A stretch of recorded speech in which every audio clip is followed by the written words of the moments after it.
Jees, käytiin Empun kanssa tuolla kauppayhtiöllä nappaamassa 50 mieheen. Ja sillä rahalla olisi tarkoitus tätä Rovaniemeltä kirppareilta kaivaa levyjä illaksi.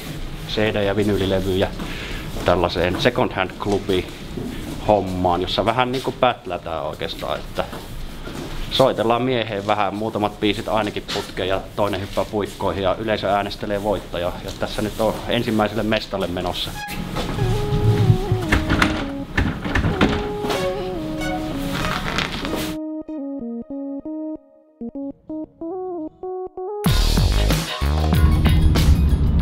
Käytiin hakemassa 50 miehen kauppayhtiöltä ja tässä käydään hakemassa vähän levyjä.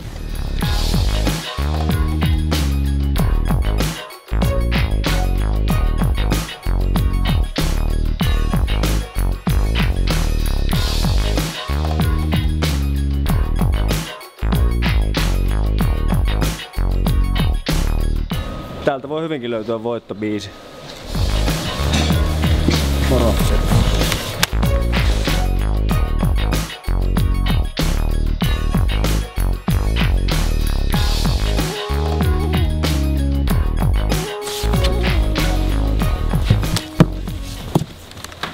Tässä on tärkeää katsoa tämän laarin nopea läpikäyminen. Mä aloitin vähän väärällä taktiikalla. Tsekataan nopeasti, merkataan tuohon niin ylös ne, mitkä voi olla potentiaalisia.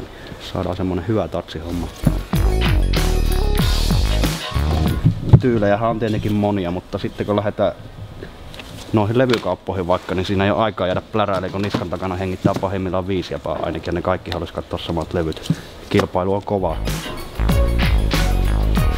Huomioarvoisesti tonne on merkattu tommonen lukema 121, tarkoittaneen biisin tempoa.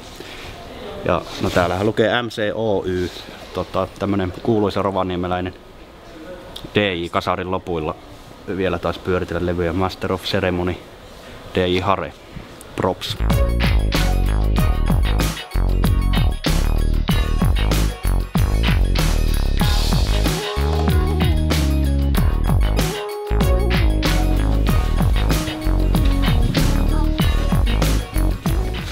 Kaljahumppa.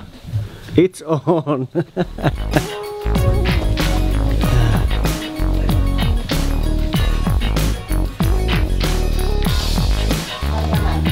$3.20. Niin saatana. Liian kallis.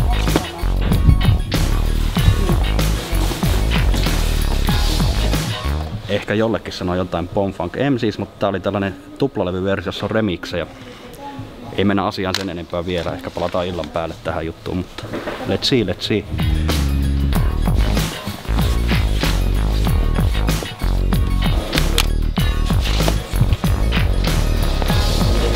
Näillä se varmaan jo voitto irtoaa. Muutama jo pohjalla, mutta eiköhän se tästä. Nähdäänpä illalla.